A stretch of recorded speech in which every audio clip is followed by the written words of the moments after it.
I want to dive a little further, a little deeper into the Trump lawsuit, a class action lawsuit against Facebook and against Twitter, because I'm seeing all this chortling in the media about how manifestly ridiculous this lawsuit is. And of course, this is nothing more than echoing the talking points of the Democrats. People like Ted Lieu, who says, if I submit an op-ed to the New York Times, they're not forced to publish it. Or if I want to be on Fox News every day, they don't have me on, I'm going to sue, my First Amendment rights are being violated. So this is the level of analysis that we're getting. Of course, let's remember, first of all, that Fox News doesn't have Section 230 protection the way that Facebook does and Twitter does. Let's remember that the New York Times has no prior contractual relationship with somebody who just submits an op-ed. And these are two distinguishing factors, because when you sign up for Facebook or Twitter, you enter into a contract with them. And the contract is mutually binding on both parties. And moreover, these tech platforms have a special governmental immunity. And this is the heart of the matter. As I read through the Trump lawsuit, I kind of understand better what Alan Dershowitz said when he talked about this being a critical First Amendment case. And Dershowitz, of course, mentioned the irony that these digital platforms are justifying their censorship by an appeal to the First Amendment. The First Amendment gives us the right to censor whoever we want. That's basically what they're saying. Now, let's turn to the Trump side of the argument, because I've been looking at it beyond the statements contained in the lawsuit itself. What Section 230 does is it essentially immunizes these social media platforms from being sued for the content of their platforms. In other words, it immunizes them from being publishers.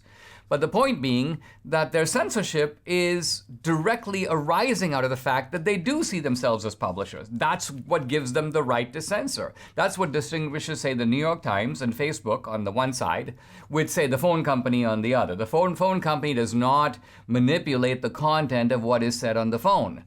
They don't arbitrarily throw people off and deny them phone privileges because, oh, you engaged in hate speech. Oh, you said things that are disputed by the CDC. Or, you said things that our deep state doesn't agree with. So basically what Trump is zooming in on here is that Section 230 here is providing a governmental immunity for censorship.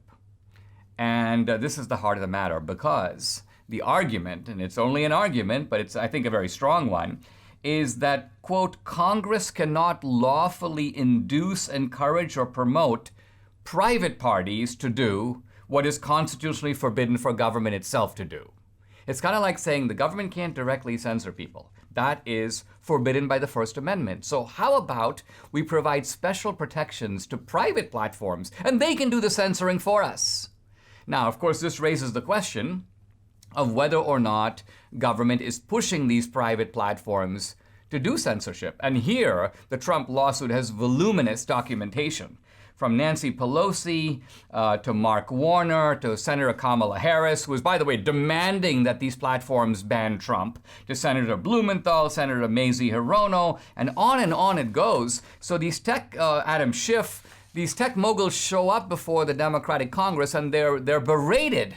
And the Congress says, listen, we've been giving you these Section 230 protections and you better go ahead and censor more people. Otherwise, we're going to take these protections away. Let me quote Nancy Pelosi on this.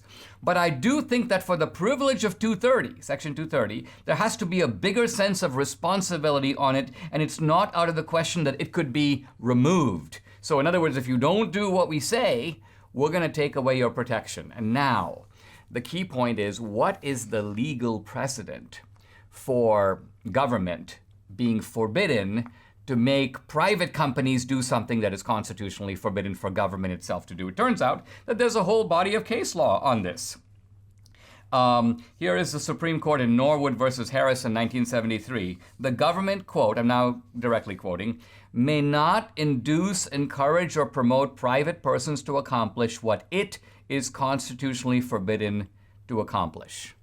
So the government cannot engineer censorship by others and then disclaim a responsibility for it itself. And by the way, this is not just a case that, this is not just a precedent involving free speech or the First Amendment. It applies generally.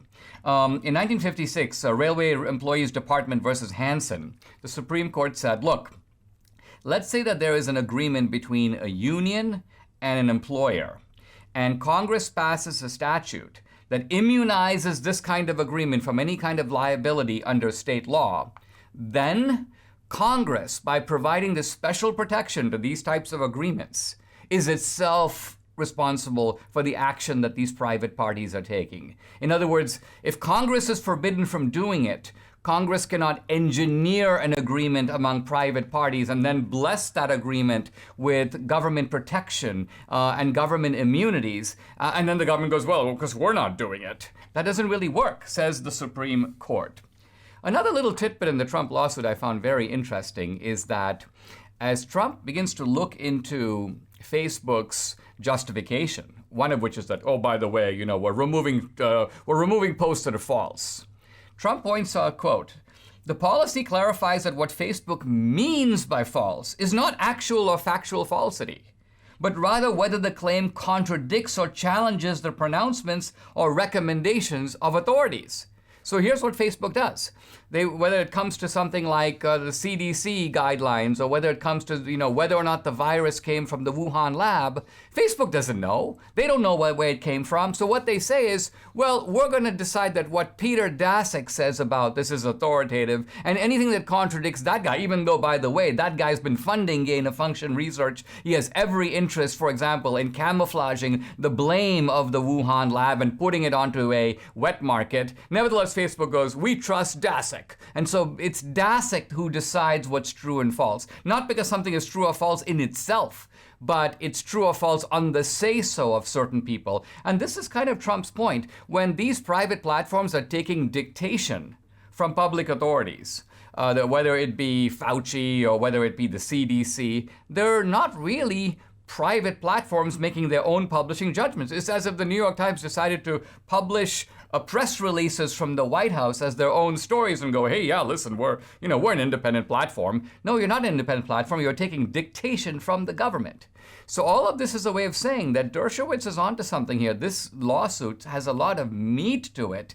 And I think that the kind of response of the media is, again, wishful thinking. They're hoping there's nothing to it. It's manifestly ridiculous to them, but it's only manifestly ridiculous to them because they cannot see the strength of the argument on the side of a political party and a political individual, Trump, whom they so deeply despise.